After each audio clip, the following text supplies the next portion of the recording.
Retrouvons tout de suite Mehdi en Espagne. On pensait avoir tout vu au niveau de la nouvelle famille Softail dévoilée en août dernier. Et ben non, à l'ECMA, Harley nous a présenté la Sportglide, la dernière évolution de cette famille. Un toureur light, convertible, qu'on essaye aujourd'hui aux Canaries. Cuit, c'est parti.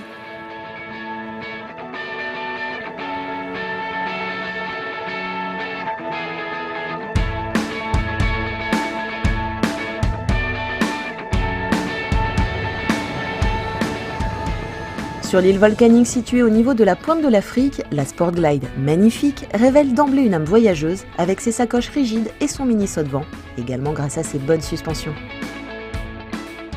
Elle est vraiment confortable, hein. J'ai roulé quoi, 250 bornes aujourd'hui, 252 km et franchement pas une courbature. Et puis on bénéficie de toute l'évolution de la partie arrière avec les nouvelles Softail 2018, dont cette Sportglide reprend la cinématique à l'arrière. Et c'est vrai, c'est soft, il y a plus de progressivité par rapport à avant. Et je peux même régler ma précontrainte directement, même en roulant, grâce à la petite molette latérale. Et puis je suis vraiment bien installé. Alors, j'adore cette selle qui me rappelle un peu celle des anciens Sports. Elle est très remontante pour le bas du dos, ce qui fait qu'on a un très bon soutien lombaire. On a les jambes en avant. Mais on arrive bien à encercler le large réservoir.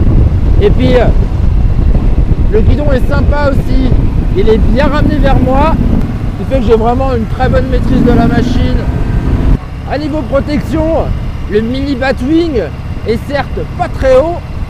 Cela dit, en largeur, il préserve quand même pas mal. On a essayé avec et sans. D'ailleurs, le démontage est très aisé. Il suffit en effet de déclipser les deux pinces qui enlacent les tubes de fourche. Mais si Harley a sécurisé le système des valises amovibles à l'arrière, via un loquet placé à l'intérieur des sacoches verrouillables, rien en revanche n'a été prévu pour la tête de fourche à l'avant. Dommage, car l'idée de passer d'un bagger dans l'esprit à un pur custom est vraiment un point fort de cette Sportglide. Une américaine qui n'usurpe pas son appellation. Alors l'intérêt de cette Sportglide, c'est le côté sportif du toureur light, avec cet avant un petit peu plus musclé que ce que l'on connaissait jusqu'alors, fourche inversée. On a un bel étrier de frein aussi sur les belles jantes Mantis, ce qui assure à la Sportglide une très bonne tenue, mais également une certaine vivacité. Le freinage est bon, franchement, elles ont bien progressé les Harley de ce côté-là, avec cet arrière toujours très agréable à actionner, parce qu'on fait beaucoup de choses avec.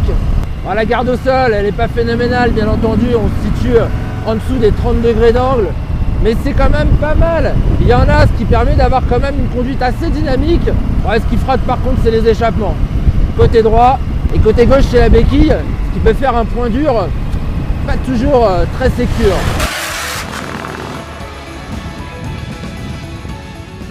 Sur le plan mécanique, la Sportglide est animée par le Twin 107 Cubic Inch, la dernière évolution Milwaukee 8 du bicylindre Harley porté à 1745 cm3.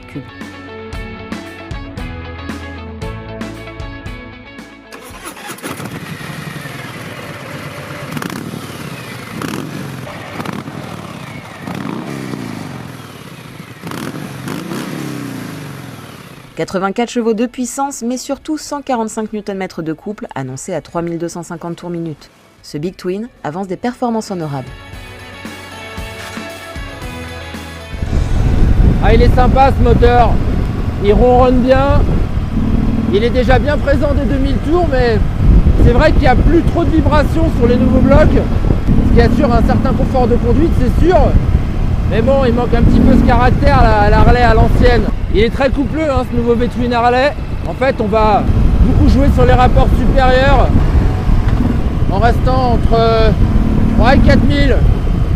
Plutôt entre 3 et 3005. Là, c'est vraiment chouette. On a un joli petit potato là qui sort du pot à l'arrière. Moi, j'aime assez. Bon, au final, ce Sportglide, il brille pour sa polyvalence.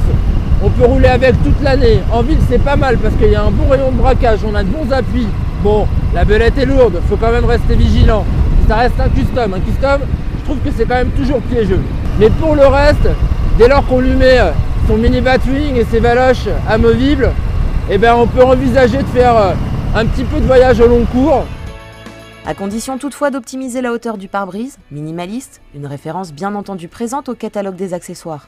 Comme le CC Bar qui permettra aux passagers de bénéficier d'un maintien afin d'optimiser son confort, qui ne sera jamais aussi impressionnant que sur les gros toureurs de la marque, bien entendu. Néanmoins, la Sportglide vendue 18 260 € est beaucoup plus accessible.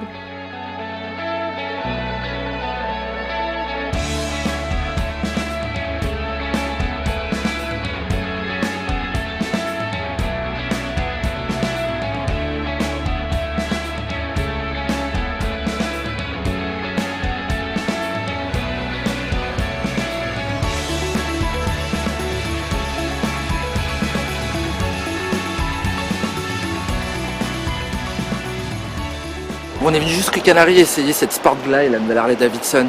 Et moi je voulais en profiter pour essayer de trouver des Canaries quoi, parce que Roscoe il dit toujours qu'il faut abonner les Canaries. Donc je me suis dit c'est aux Canaries que j'ai trouvé des Canaries. J'ai cherché toute la journée, franchement j'ai pas trouvé quoi, j'ai pas trouvé. Alors je suis bien embêté, je sais pas quoi faire.